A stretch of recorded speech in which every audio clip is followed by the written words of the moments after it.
तकवा jewellers LLP Mumbai का वो ब्रांड जो आपको देता है 100% बायबैक गारंटी, साथ ही साथ लाजवाब डिजाइन का collection. Turkish, Dubai, Rajput design के लिए जाना जाता है। तकवा ज्वेलर्स एलएलपी खालिद जेवरात और 100% बायबैक गारंटी हमारी पहचान। श्रीलंका झंडे वाले बाबा परिसर में डीसीपी गावड़े के नेतृत्व में शुरू हुई नशा मुक्ति अभियान की शुरुआत। स्थानीय लोगों ने पुलिस की मौजूदगी में बताया कैसे बिकता है नशा और कैसे होती है वारदातें।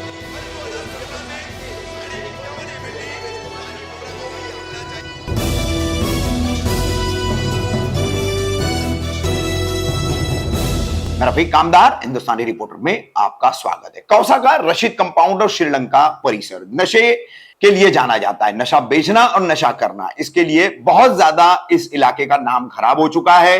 बाईपास से सटा हुआ ये पूरा इलाका नशे की गर्त में डूब चुका है। ऐसे में यहाँ के समाज सेवक है राजू अंसारी, जो फिलहाल मौजूदा मुख्यमंत्री एकनाथ शिंदे के बेहद करीब है। इनके द्वारा यहाँ पर जोन 1 के पुलिस उपायुक्त गणेश गावड़े के नेतृत्व में एक नशा मुक्ति अभियान का संवाद रखा गया। स्थानीय लोगों को बुलाया गया, पुलिस ने इनसे सुझाव लिए। पूरा कार्यक्रम हम आपको बता रहे हैं कि किस तरीके से झंडे वाले बाबा परिसर में एक हॉल में ये मीटिंग हुई है। इस मीटिंग को डीसीपी गणेश गावड़े के नेतृत्व में कंडक्ट किया गया। पहले आए हुए तमाम मौजूदा पुलिस अधिकारियों का राजू अंसारी और उनके लोगों ने स्वागत किया। इसके बाद स्थानीय लोगों ने पुलिस की मौजूदगी में बताया कि पूरा परिसर कैसा नशे के गिरफ्त में है और किस तरह से यहां नशा बिकता है, किस तरीके से उसके बाद हिंसक वारदातें होती है, किस तरीके से विरोध करने वालों को भी तकलीफें झेलनी पड़ती है। तमाम बातें डीसीपी गणेश गावड़े के सामने लोगों ने रखी। उसके बाद गणेश गावड़े ने भी अपनी बातें रखी। देखिए नशा मुक्ति अभियान की श्रीलंका से जो शुरुआत हुई है उसकी ये खबर। मैदानावरती हा देवरीपाडा गाव आदिवासी ते आपला एक मैदान आहे गाव तिथं भरपूर चरस वगैरे पियाला येतात आणि भरपूर त्यांना म्हणजे आमचे माणसं बोलतात तरी ते तिकडनं जात नाही। त्याच्यावरती तुम्ही ॲक्शनसाठी घेणार आणि आपल्या ते एक टायमाला मोहसिन शिरा म्हणून होतं ना, त्याला मी फक्त उठवायला गेलेलो तिथे। त्यांनी माझ्यावरती एक कट्टा दाबलेला होता, काय केलं नाही, त्यांना आम्ही दाखवलं तिकडनं। ते टायमाला मीच होते तिथे, ते अब्दुल तडवी वगैरे होते, साहेब सांगते तडवी होते आणि आपले दादूचं फार्म हाऊस आहे तिथे पण बसतात। त्यांचा ग्रुपच बसतो तिथे हमेशा, रात्री 2, 3, 4 वाजेपर्यंत हमेशा असतात तिथे। दादूचं फार्म हाऊस कालसेकर जाऊन असं है कि हमारे एरिया में बिगली अपार्टमेंट रशीद कंपाउंड में वहाँ पे चालू है ईरानी इमामबाड़ा, कोरक, बटन और गांजा। ईरानी इमामबाड़ा जो है वहाँ पे, फिर प्लस पीछे जो है अपना बाईपास से उतरते वहाँ पे भी चालू है, कुछ यहाँ पे भी चालू है झंडे वाले बाबा के वहाँ। और उसके बाद में अगर हम उनको कुछ बोलने जाते हैं तो उनको हमको धमकी देते कि तुमको मालगांव में बताएंगे, मालगांव में, जैसा हम लोग चोरिया भी करते हैं ना, मालगांव में बताएंगे। तो इसलिए जो है हर इंसान डरता है थोड़ा बोलने के लिए। लेकिन इससे पहला मैंने न्यूज़ वगैरह बहुत किया था, फिर भी अभी भी मतलब बेपैमाने पे, मतलब बड़े पैमाने पे चालू है वहाँ पे। ठीक है सर, मैंने एक हफ्ता पहले भी कंप्लेंट किया था और कंप्लेंट पे ऐसा तुरंत पुलिस पहुंची, ऐसा नहीं कि उसको सुन के छोड़ दिया। एमएम वैली के पास जो है हॉस्पिटल है और 2 स्कूल है। अभी एक मेस्को स्कूल हो गई है और एक म्यूनसिपलिटी स्कूल हो गई है। तो उधर पे 3 पान टपरी लगातार खुल चुकी है जो हैंडीकेप के बेस पे खुलती है। उस पर हैंडीकेप का लोगो होता है, लेकिन वो हैंडीकेप के लोग जो होते हैं वो रेंट पर दे देते हैं। रात में 1:30-2 बजे तक के वो पान टपरी चालू रहती है। मैंने 2-3 बार कंप्लेंट किया, हमारे डीपी के स्टाफ पहुंचे, कार्रवाई किए, लेकिन उनको भी आगे और काम रहता है, लेकिन वो लगातार वो सुधरने की कोई कोशिश नहीं कर रहे। मैंने कल भी पीठ जो चौकी है अपनी, उनको बुलाया था, कोई घोड़े साफ करके थे, वो भी आए, उन्होंने तुरंत उस पर एक्शन लिया। लेकिन उसके ऊपर अगर कड़ी से कड़ी कोई सज़ा दी जाएगी तो मुझे लगता है कि वो डेली जो बंद कर देते हैं तो 10 बजे के बाद बंद कर देंगे। मैं सिद्दीकी बोल रही हूँ, मैं डरती नहीं हूँ। अब जो मेरे जो देखा है वो बोला जा रहा है। है। यहाँ पे बरकत पार्क या बाईपास बोलो, जो भी मैदान बोलो, घरों में कोरे बटन गरज गांजा सब बिकता है, खुलेआम बिकता है। ये क्यों बिक रहा है? क्यों? अपन लोग उनका सपोर्ट करें। अपन अगर सपोर्ट नहीं करेंगे तो ये नहीं बिकेगा। अपने घर के बच्चे जाते हैं, अपने बच्चों पे ध्यान दो। नहीं, बच्चे 11 के बाद आ रहे नहीं घर में, 2-2 3-3 पर 11 बजे का मसला नहीं है, 3 बजे 4 बजे 2 बजे बच्चे घर में आते नहीं हैं, अपन तवज्जो देते नहीं हैं। नशा खरीदने वालों को पर पाबंदी नहीं है, क्योंकि यहाँ पे पुलिस बहुत कम है। यहाँ पे बीट की ज़रूरत है। मैदान में जो बाईपास से जो मैदान है, अगर वहाँ मेहरबानी हो एक बीट बन जाए और अपने जो पुलिस से बड़े बड़े लोग हैं वो अगर वहाँ पे ध्यान दें तो नशा नहीं बिकेगा। सबसे ज़्यादा नशा ये बाईपास का जो मैदान है, जो बोला जाता है कब्रिस्तान के लिए था, ये कब्रिस्तान के लिए नहीं है, ये नशे का मैदान बना हुआ है। ठीक है, यहाँ पे हर किस्म का नशा बिका जाता है, खुलेआम बिका जाता है। 12 बजे बोलो दिन के या रात के 12 बजे बोलो, आप जब भी जाओ वहाँ पे छोटे छोटे बच्चे नशा करते हैं। और अगर बोलने जाओ तो बिलेटें चलती है, गर्दनों पे चाकू तलवारें सब निकले जाती है। यहाँ पे मेरा भी बेटा बैठता है, ये मैं नहीं बोलती कि मेरा बेटा नहीं, मेरा बेटा भी वहाँ पे बैठता है। अब बोल नहीं सकते, हो सकता है नशा भी करता हो, क्योंकि नशा बिकता है।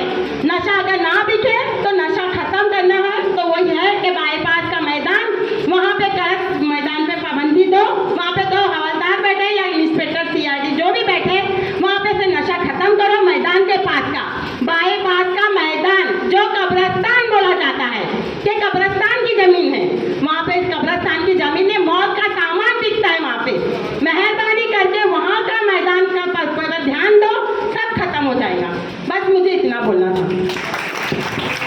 अभी ये बहुत अच्छा हुआ, आपसे सुझाव लिए, आपकी जो कुछ इश्यूज है वो आपने बताए, उसकी वजह से अच्छी तरह से आपकी भावनाएं, मुझे तो थोड़ी देर के लिए ऐसा लग रहा था कि हमारी जो भावनाएं हैं वो भावनाएं आप लोग हमें बता रहे थे। हमने जो आपको बताना चाहिए था वो एक्चुअली आपने ही हमें बताया। हम भी आप जो चाहते हैं, कॉमन आदमी जो चाहता है वही पुलिस वाले चाहते हैं। हमें भी लगता है शांति रहनी चाहिए, अमन रहना चाहिए, सभी जगह पे अच्छे से रूल्स फॉलो होने चाहिए, सभी जगह पे जो कानून का राज है वो चलते रहना चाहिए। लेकिन वो ये होता नहीं है, ये होता नहीं तो ये क्यों नहीं होता ये आप सबको मालूम है।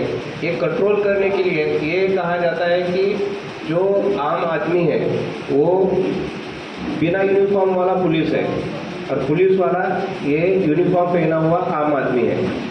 आप अगर अच्छे से जो अधिकार भी CRPC ने दिए है पुलिस को, वैसे अधिकार कॉमन मैन को भी दिए है। आपको मालूम होगा कि CRPC में प्रोविजन है, जैसे पुलिस वाले अरेस्ट कर सकते हैं वैसे सीरियस ऑफेंस में अरेस्ट करने की पावर कॉमन आदमी को भी है, आम आदमी को भी है।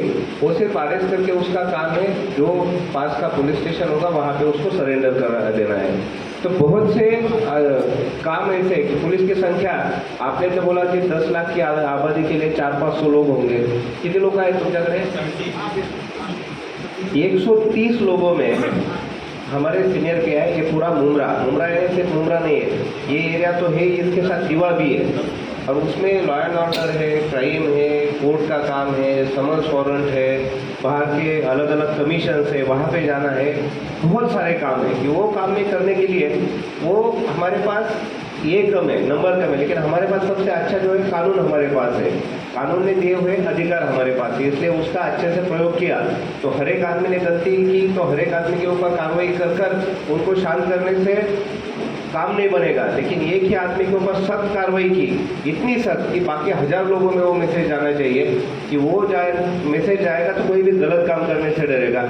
इसकी कोशिश इसके आगे हम पुलिस की तरफ से हम आगे भी करते रहेंगे। अभी भी कुछ कार्रवाई चालू है, लेकिन फिर भी अभी हमने प्रायोरिटी पे लिया है कि ड्रग्स के बारे में हम अभी एक्शन मोड में आकर इसके आगे यहाँ पे काम होगा। क्योंकि मुमरा के हमने जो एनालिसिस की है तो एनालिसिस में यही देखा गया कि यहाँ पे जो हर्ट के ऑफेंसेस है, मारामारी, कोई अटेम्प्ट टू मर्डर के ऑफेंसेस है, मर्डर के ऑफेंसेस है, झगड़े है, राइट्स है, इसमें हर एक इसमें कहीं ना कहीं तो नशा किए हुए आरोपियों के वजह से ये गुने हुए हैं।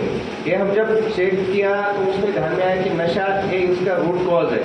यहाँ पे श्रीलंका में शायद 4 महीने हुए होंगे मर्डर हुआ था, मर्डर भी रात के टाइम में मर्डर हुआ था, जिसका मर्डर हुआ शायद वो भी नशे में था, जो लोगों ने मर्डर किया वो भी नशे में थे। इतने गंदे तरीके से मारा था, कुछ कारण भी इतना बड़ा नहीं था, फिर भी मर्डर हुआ था। तो उस बार भी हमने सोचा था कि ये कार्रवाई शुरू करनी है, लेकिन अभी तो अच्छा ये हुआ है कि अभी नशा मुक्ति अभियान भी शुरू है।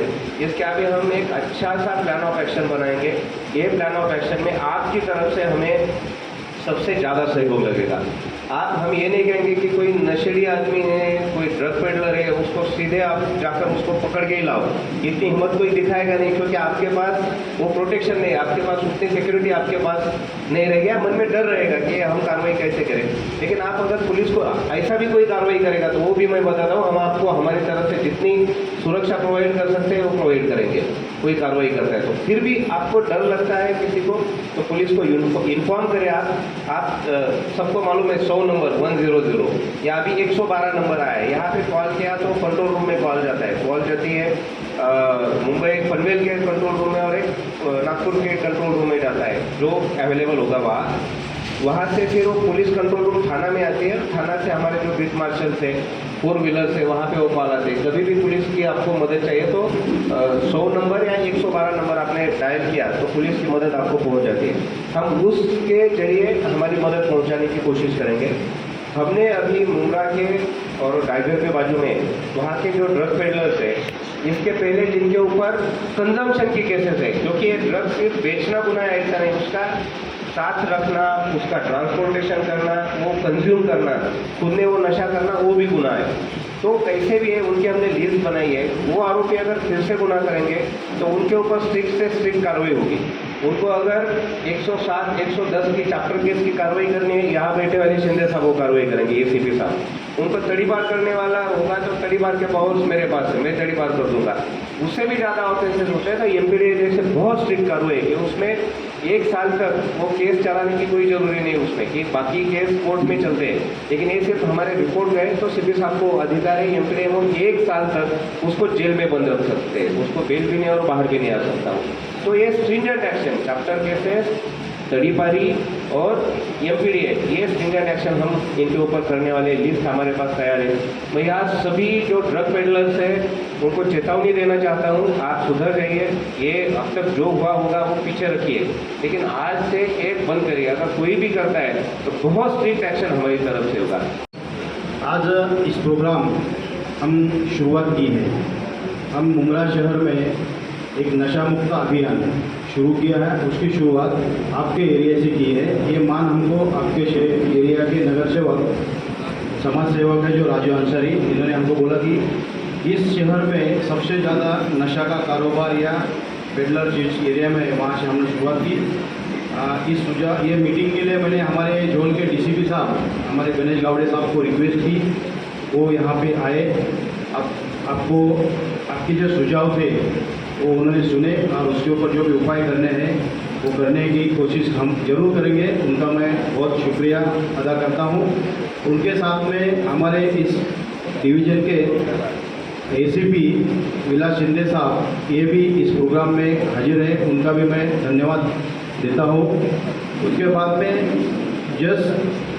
जिन जिन लोगों ने सुझाव दिए उनका ज़रूर हम सोचेंगे, उसके ऊपर कार्रवाई करने की कोशिश करेंगे, लेकिन इसमें आप लोग की सहयोग की बहुत ज़रूरत है, क्योंकि हमारे पास मुंब्रा में सिर्फ 130 पुलिस है, उसमें दीवा इंक्लूडिंग है। डे नाइट कोर्ट बंदोबस्त छुट्टी ये सब चलता है। नाइट में हमारे पास बहुत कम स्टाफ रहता है। और मैंने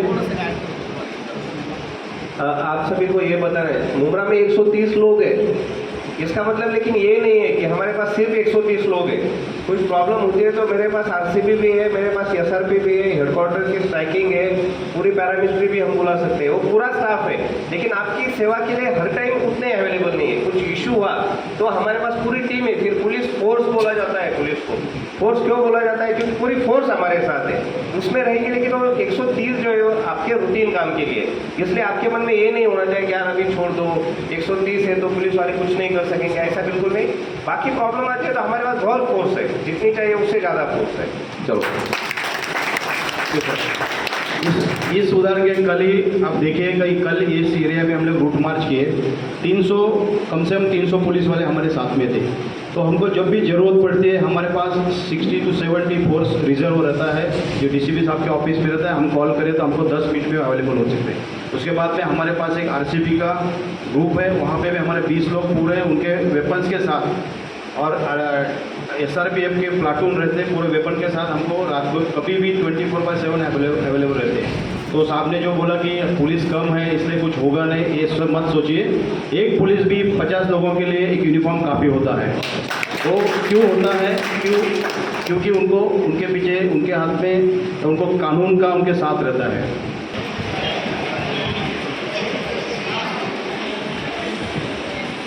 और साथ में हमारे एसीपी शिंदे साहब हैं। मैं तमाम लोगों का यहाँ पर इस्तेमाल करता हूँ, बड़े छोटा तालियों से स्वागत हो जाए। मैं इसके लिए आपको